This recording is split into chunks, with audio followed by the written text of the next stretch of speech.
Oh, wala pa rin si Austin? Wala pa nga ho, Nay, hanggang ngayon eh. Paano yan? Baka sumira na sa usapan si Rom. Anak, tawagan mo kaya? Sige na.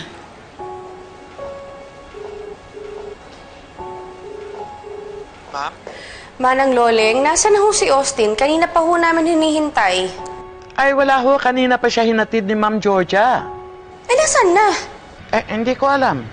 Manang, paki-text nga ho sa akin yung number ni Georgia. Sige pa. Sige ho, salamat.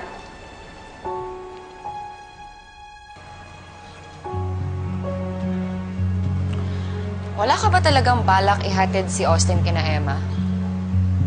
Sabi ko naman sa'yo, di ba? Si Austin ang weakness ni Emma. Gaganti lang ako.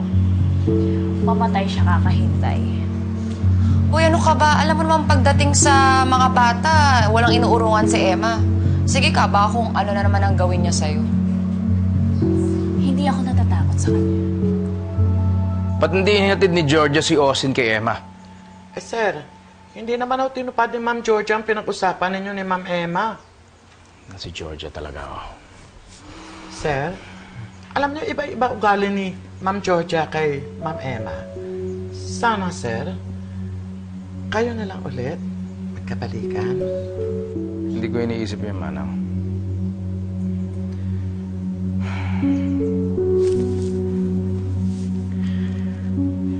Ay, no.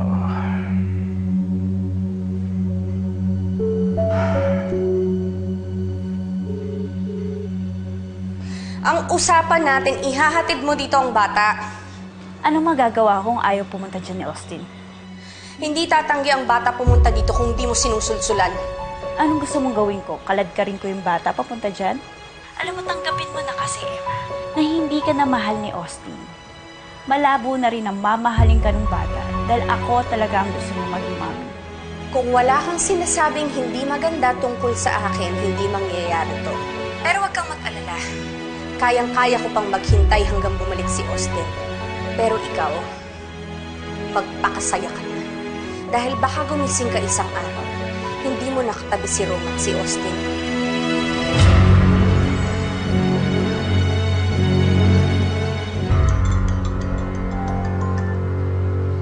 Hi, Rome. Georgia, nasan ka? Nandito kami sa Clubhouse Park.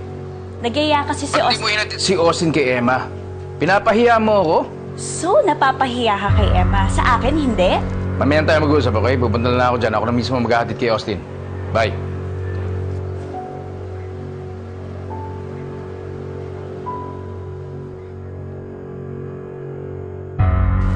Anak, ano daw sabi? Ano sabi? Palagay ko sinasadya talaga ni Georgia na hindi papuntahin dito si Austin. Malamang napahiya yun nung nakaraan. Isip talaga yung babae na yan, oo? Pati apo ko dinadamay niya. Anak, sugurin ko na kaya. Nay, wag na. Mag-aaksaya lang kayo ng panahon. Marami pa akong paraan na naiisip kung paano siya pabagsakin. Nakikita ko na nga sa utak ko kung papaano eh. Umanda na lang yung hayop na yan.